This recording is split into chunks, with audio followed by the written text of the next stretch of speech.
All I can hear is Americans and Germans and, dare I say it, English people. And it doesn't matter what time of year it is, they're here. And I really, really believe that the World Cup 2010, despite the fact that it costs an awful lot of money and despite the fact there's a few stadiums that are maybe underutilised, the fact is that medium and long term, and even now in the short term, because it's only 2 years since that event, don't forget, it has been beneficial, and it was a magnificent advertisement for South Africa. In the studio now in Johannesburg is Nikki Forster, who's hospitality leader, it says here, at Southern Africa, PricewaterhouseCoopers. Nikki, thanks very much for popping in. Is what I just said true? I mean, is that World Cup effect being felt? Yes and no is the honest answer there, I think.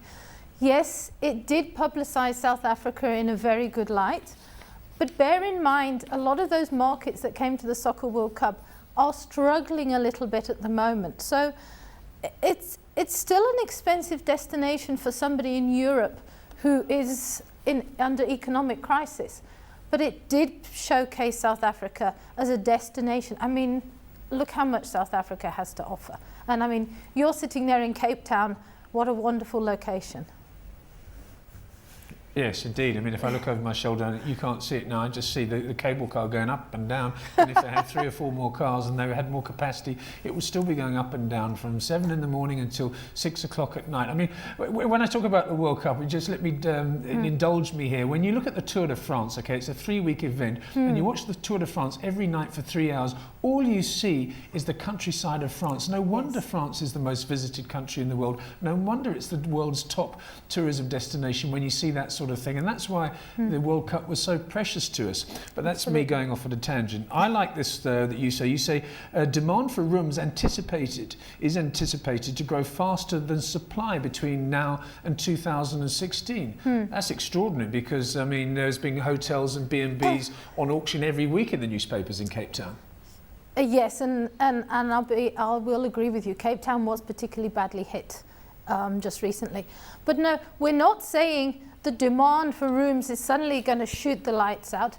But if you think about what happened over the last 2 or 3 years, there was a massive increase in supply in hotel rooms particularly, but also I agree with you in the B&B sector. You know, from 2007 up until 2011, 12,000 rooms were added to the room inventory in this country. Now, just think about that, times 365. That's an awful lot of people to come and fill those rooms. And demand fell away because of the global recession. So the rate of increase in supply far outweighed the demand for those rooms.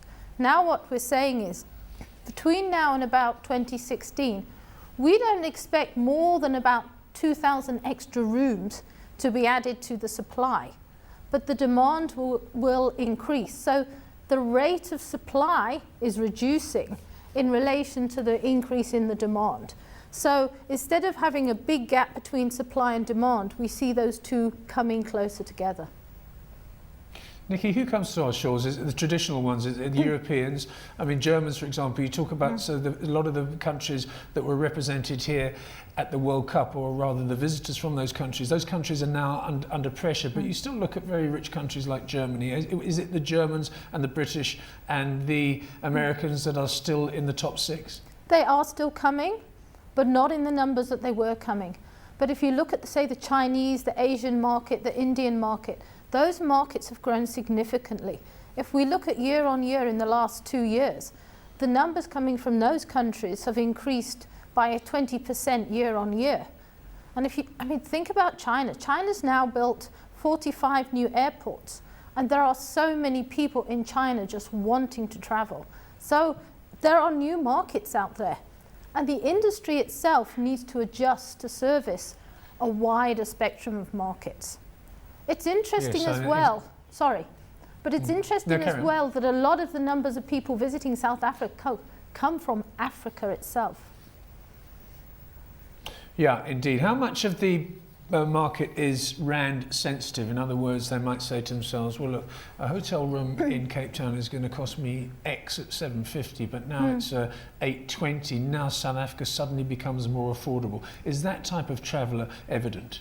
Yes. Definitely, there'll always be some price sensitivity in the market, definitely. it's not always necessarily the critical decision maker, but it certainly does impact, yes. I had a friend from London who I used to work with 20 years ago in the financial markets, and he's got a bob or two. And he doesn't like to scrimp and save when it comes to a holiday. And he came over here and he said this was one of the most expensive destinations that he's been to in the last 3 or 4 years. The most beautiful, he said, the most beautiful out of all of them. He said, goodness me, you're ripping off tourists. I mean, in terms of service levels, not quite up to scratch, but very, very glamorous prices. Are we in danger of killing the goose that is laying all these tourism eggs? Yes, absolutely. And I totally agree with you on both those accounts. Service delivery is not where it should be and needs to improve, but also, yes, we have become more expensive. And I think if you compare what you would pay for services, restaurants here in South Africa, compared with what you would have paid a few years back, and how it now compares with other destinations, yes, we have become a bit more expensive. But overall, you're pretty optimistic, Nikki. I'm very optimistic. I really do feel, and if we look at and speak to some of the hotels, you know, they are beginning to see the light at the end of the tunnel. Things are looking better. I'm not saying we're out, it's not still a challenge out there, we're not out of the doldrums yet, but things are looking better. Things are more optimistic.